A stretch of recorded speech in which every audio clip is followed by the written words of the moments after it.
Welcome back to the deep dive. Today, we are tackling a topic that feels, honestly, it feels huge. It's a heavy one. It is, Yeah. but in that, necessary way. Like when you finally clean out a closet that's been overflowing and find things you totally forgot you owned. We're looking at a stack of materials around this core theme, the corruption of the faithful. And just to be clear, this isn't really a sermon. No, not at all. So don't hit skip. This isn't about theology in the traditional sense. Not at all. But it is about the religious impulse, that deep, hardwired human need to believe in something. We're exploring how that impulse didn't just vanish when society got more secular. It just moved. Right, it migrated. Yeah. So we're talking about replacing traditional faith with new and, well, arguably much more destructive gods. Ideology, the market, the state. Exactly. And we have two primary sources today that come at this from completely different angles. It's a really fascinating pairing, actually. Yeah. On one hand, you've got this dense, comprehensive text called The Corruption of the Faithful. And it has this manifesto-style pretext and then this deep historical analysis. It reads like a structural engineering report on a building that's collapsing in slow motion. It's very analytical. Yeah. Very big picture. And then on the other hand, we have a source that is, well, it's the person inside the collapsing building. Yeah. It's an audio transcript. It's called Contemplation of the In-Between. And wow, is it raw. It's this intense personal confession from a narrator who feels like they're just cracking under the weight of the world the other text describes. It gives you the emotional context for all the political theory. So our mission today, I think, is to connect these dots. We want to understand how we moved from what the text calls a shattered logos. Which is basically truth is broken. Truth is broken, all the way to theocratic democracy, and finally to capitalism as the new god. Okay, let's unpack this. Because I think starting with that personal audio transcript, that's the right move. It grounds all this high-level theory in, actual human feeling. The narrator in Contemplation of the In-Between describes their existence as living in a liminal state, a threshold. Liminality is such a key concept here. It's that space between what was and what's next. Mm-hmm. The narrator feels stuck between the profane and the profound, order and chaos. But what really struck me was how they described their own mind. Yes, they use this phrase that just stuck with me. They feel like a human calculator or a cosmic computer. Right. They have this incredible intellectual capacity to see the systems, to run simulations on reality, to get the geopolitics and all the manipulations. But emotionally... Emotionally, they say they're fragile. Yeah. Almost childlike. That tension is, I think that's the defining characteristic of modern existence for a lot of us. You have someone who sees all the complexity of the world, the war, geopolitics, manipulations, but feels totally unequipped to handle it emotionally. They talk about a constant bombardment of these contemplations just invading their mind. It's almost like the information overload of the modern world has personified itself in this one person. They're processing data at a rate their nervous system just can't handle. Exactly. And the fear they express, Yeah. It's not just anxiety, it's dread. They talk about walking through a minefield of moral and existential landmines. Mm-hmm. It's like, if I buy this coffee, am I supporting slave labor? If I say this one sentence, am I going to get myself canceled? That's it. But here's where it gets really interesting and pretty dark. The narrator admits to fearing that they might be a destructive force. They even ask, am I the Antichrist? Wow. And that sounds so hyperbolic, but if you think about the guilt mechanisms we all live with... It's the ultimate internalization of the world's problems. The Yeah. world is broken, I'm part of the world, so I must be the thing breaking it. Precisely. They're completely torn. They want to embrace this purity of spirit, but they feel the world's burdens just dragging them down. They feel like a conduit for truths nobody else wants to hear. They say, I oscillate between fearing life and fearing death. It just sounds like total paralysis. And if we connect this to the bigger picture, this person's internal chaos isn't just a personal mental health struggle. It's a mirror. Right? The source material suggests that this fractured self, this person stuck in the in-between, is exactly what a fractured society produces. The narrator's internal swirling chaos is just a symptom of the external world's shattered logos. Okay, so that's the perfect transition, the shattered logos. It sounds like a sci-fi movie title, but in our main text, The Corruption of the Faithful, it's the foundation for everything else going wrong. What does it actually mean? Well, logos is a Greek term. It's a bit hard to translate perfectly. It means word, but also reason or the underlying order of reality. Okay. The source argues that truth used to be, a foundation we build civilization on. We might disagree on how to build the house, but we all agreed on the concrete slab underneath. Up now. Now the course says truth is a battlefield. The war of narratives. Exactly. We've shifted from trying to discover truth to trying to assign truth. And the text lays out a specific law here that I think is just crucial for everyone listening to get. What is it? The power to name is the power to rule. Ooh, I like that. But it's scary. It basically means if you can stick a label on someone or something, you own it. You get to define their reality. Correct. Labels become weapons to erase or condemn. If you control the language, you control perception. The source makes an explicit connection here to Orwell's 1984. Newspeak. To Newspeak. If you limit the language, you actually make dissenting thoughts impossible.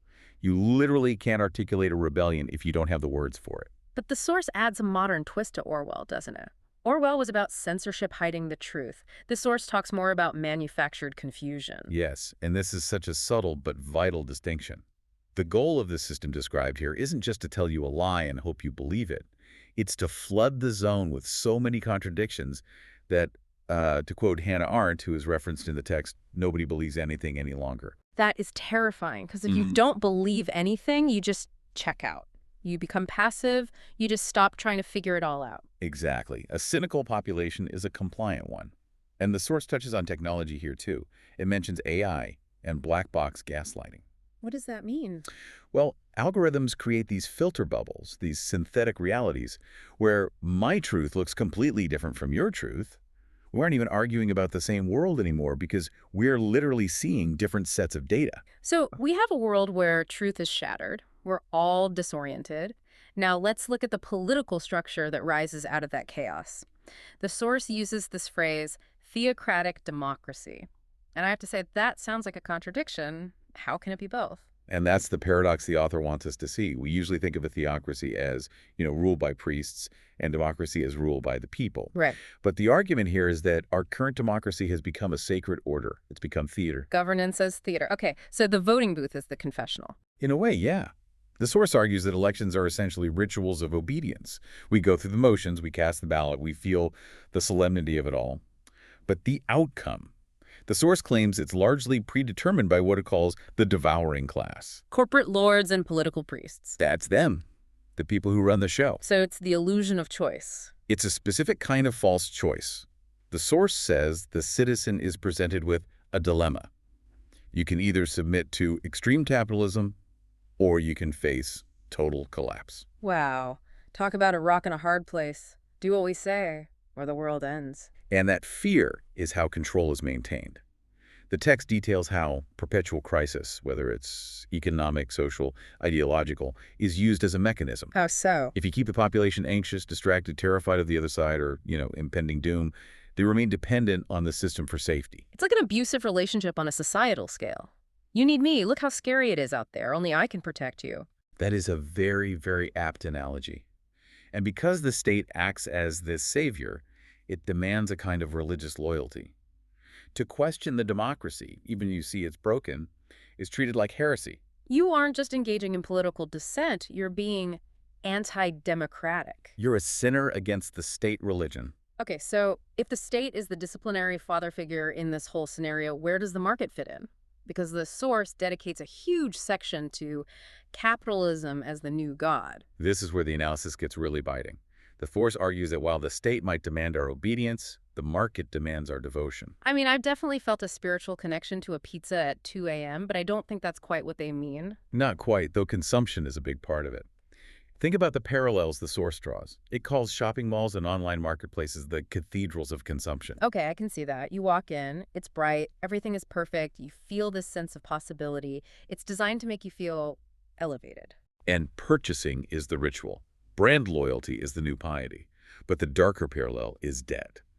The source conceptualizes debt, not just as money owed, but as sin. A sin. Yes, a moral burden that shackles you to the system from the moment you're born. You spend your entire life working to pay off this original sin. That makes me think of the Protestant work ethic that the text mentions. Exactly. The source references Max Weber. Yeah. The idea is that originally people worked hard to glorify God. It was a calling. Right. But that morphed into what Weber called the iron cage. Now, We work simply because the system demands it. We're trapped in this cycle of productivity for productivity's sake. The glory of God part just fell away, but the crushing workload remained. And the source also talks about spiritual consumerism, which I found really interesting. It's like even our attempts to escape the rat race are sold back to us. That's it. Like mindfulness.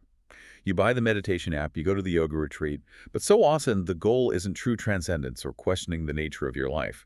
The goal is to make you a more efficient worker. Meditate so you don't quit your job. Exactly. It's spirituality commodified to help you survive the grind, rather than question why the grind even exists. And despite all that consumption, despite all the apps and the products, the source says it leaves a void. A gnawing emptiness. Because material goods can't answer existential questions. You can't buy meaning.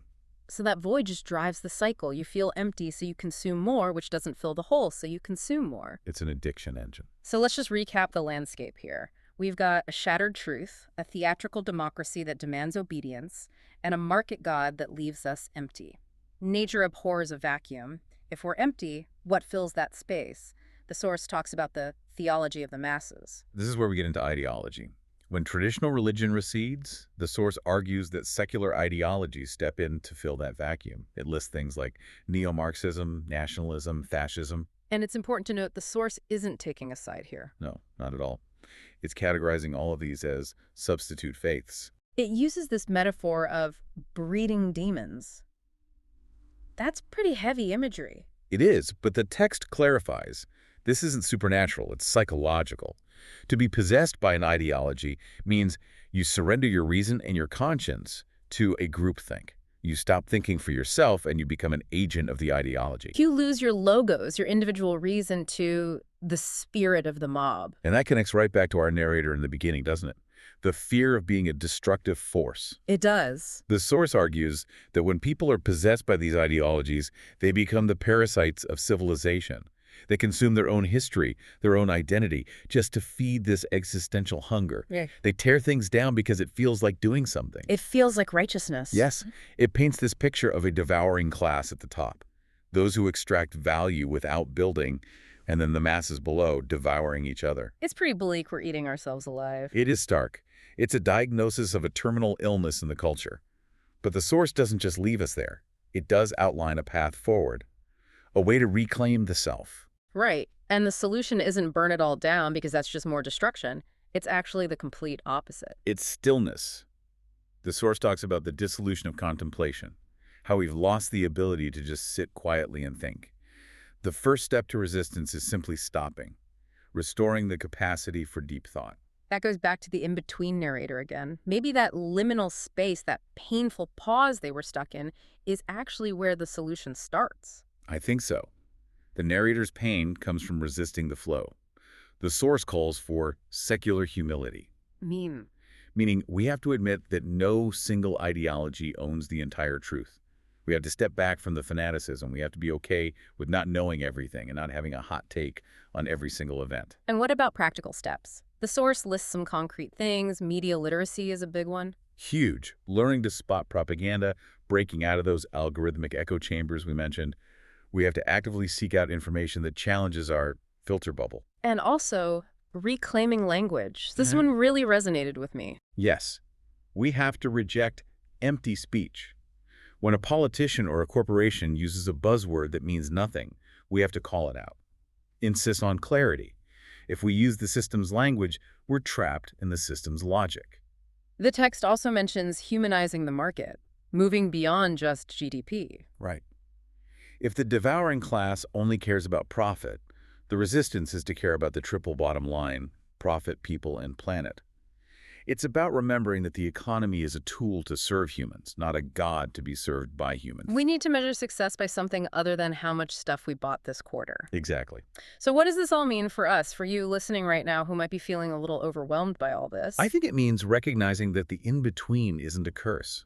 That feeling of dissociation the narrator had, that discomfort, it might actually be a sign of health. It's a refusal to be fully digested by the system. It's a refusal to be a happy parasite. That's it. We've explored a world where truth is weaponized, democracy is theater, and the market is a jealous god. But remember the title of this deep dive: The Corruption of the Faithful. And that's the kicker. We are all the faithful. We are. Humans are believing creatures. You can't turn off the belief engine. You will always put your faith in something. The question the source leaves us with is, what are you putting your faith into? Is it something that feeds your soul and builds your community, or is it something that just feeds off of you? And here's where I want to leave everyone today. We talked about the devouring class and this hunger that drives the whole system. The system, the algorithms, the markets, the political theater. It all feeds on our validation, our outrage, our need for the next new thing. It needs us to be hungry. So perhaps the ultimate act of rebellion is simply to stop being hungry, to find a way to be full right where you are without buying, voting, or clicking on anything. Just be. Stillness as resistance. It's the only way to keep your logos intact. I love that. Thank you for taking this deep dive into the architecture of modern belief with us. It's been a heavy one, but a really important one. Indeed. Take care of your minds out there. We'll see you next time.